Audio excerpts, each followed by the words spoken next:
अब आज ड्रामे में अब आप लोग देखेंगे कि इशल को तो लगा था कि वो जिस तरह से आयजा चालबाजियां कर रही है, उसे उसी तरह से जवाब देकर आयजा को उसकी जगह पर ले आएगी, उसकी अकल ठिकाने ले आएगी। लेकिन इशल को इस बात का अंदाजा नहीं था कि आयजा इस कदर घटिया और इस हद तक गिर सकती है, यहाँ तक कि उसे अपना इक़्तिदार कायम रखने के लिए अपनी बहन तक की परवाह नहीं।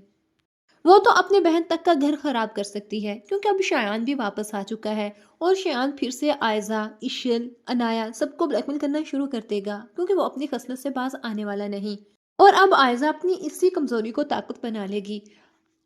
वो इशल और अनाया को तो फंसा देगी और खुद को बचाने की कोशिश करेगी, लेकिन एक न एक दिन तो उसका असल चेहरा सबके सामने आना ही है। कब तक वो अपनी हकीकत छुपाती फिरेगी और कब तक उसकी झूठी बातों पर सब यकीन करते फिरेंगे। एक दफा तो आशिर भी आयजा की बातों में आकर इशल को घर से निकाल तक देगा और इशल से बेखबर हो जाएगा। और इशल जिसने इतनी मोहब्बत की आशिर से, उसके लिए, उसके फैमिली के लिए सब कुछ किया, आशिर सब कुछ भूल जाएगा। लेकिन फिर अनाया ये बर्दाश्त नहीं कर सकेगी कि इशल जो इस घर के साथ मुखलिस है, उसे घर से निकाल दिया गया। और जहां तक के आयजा आप भी जो इस घर के किसी भी रिश्ते से मुखलिस नहीं, वो इस घर को संभाले बैठी है और वो भी अपनी जुबान खोल देगी और आयजा के सारे काले करतूत सबके सामने आ जाएंगे।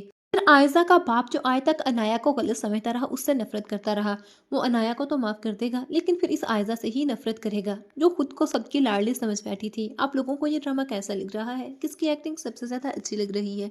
कमेंट सेक्शन में लाजमी शेयर कीजिए और मज़ीद ड्रामास अपडेट के लिए चैनल को लाजमी सब्सक्राइब कर लीजिएगा।